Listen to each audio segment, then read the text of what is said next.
So ഞാൻ നിങ്ങൾക്ക് എല്ലാവർക്കും ഒന്ന് പരിചയപ്പെടുത്താൻ പോകുന്നത് മൈസൂർ പാക്കാണ്. ഇത് സാധാരണ നിങ്ങൾ കഴിച്ചിട്ടുള്ളതല്ല, ഇതിൽ കുറച്ച് വെറൈറ്റിയാണ്. ദേ ലാലേട്ടൻ്റെയാണിത്. The joy of eating good. Okay, actually ഈ ഒരു ക്യാപ്ഷൻ അവർ ശരിക്കും അനർത്ഥമാക്കിയിട്ടുണ്ട്. കാരണം ഞാൻ പറഞ്ഞുതരേണ്ട കാര്യം. അപ്പോൾ ഈ ഒരു ബോക്സ് ഞാൻ വാങ്ങിച്ചതാണ്, ആൻറ്റി വാങ്ങിച്ചതാണേ.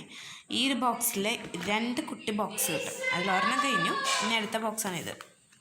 ഇതാണ് രണ്ടാമത്തെ ബോക്സ്. ഓക്കെ, ഇതിൽ 4 മൈസൂർ പാക്കാണ് ഉണ്ടാവും. ഒരു ബോക്സിൽ 4 എണ്ണം, അതായത് 1 2 3 4. ഓക്കെ, ഉണ്ടല്ലോ, നിങ്ങൾക്ക് തുറന്ന് കഴിഞ്ഞാൽ കാണാം.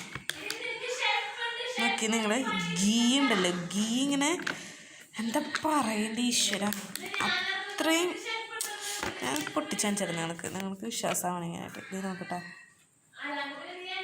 സോഫ്റ്റ്. നിങ്ങൾ നോക്കി, എൻ്റെ കയ്യിൽ വേണമെങ്കിൽ ഗീ ആയിട്ടുണ്ടാവും. കണ്ട, അത്രയും അടിപൊളി ടേസ്റ്റ്.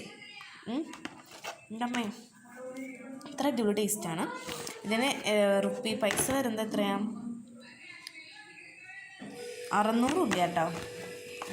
ആൻറ്റി വാങ്ങിച്ചതാണ്, ഞാൻ വാങ്ങിച്ചതല്ല കേട്ടോ. 600 രൂപയാണ്. എല്ലാവരും ഇത് ട്രൈ ചെയ്യണം. ഒടുക്കത്തെ ടേസ്റ്റാണ്. ഞാനങ്ങനെ അധികം ഇങ്ങനത്തെ സ്വീറ്റ്സ് ഒന്നും കഴിക്കാത്ത ആളാണ്, പക്ഷേ ഇത് എൻ്റെ വൺ ഓഫ് മൈ ഫേവറേറ്റ് ആയിട്ട് മാറി. അത്രയും ടേസ്റ്റാണ്. അപ്പം ലാലേട്ടൻ്റെ മൈസൂർ പാക്ക് എല്ലാവരും ട്രൈ ചെയ്യുക. ഞാൻ പണ്ട് മൈസൂർ പാർക്ക് എന്നായിരുന്നു പറയണ്ടായിരുന്നു കേട്ടോ. പിന്നെ ബുദ്ധി വെച്ചപ്പോഴാണ് എനിക്കത് മനസ്സിലായത്. Okay, so bye. ഇന്നത്തെ സ്വീറ്റ് നിങ്ങൾക്ക് എല്ലാവർക്കും ഇഷ്ടപ്പെട്ടെന്ന് കരുതുന്നു.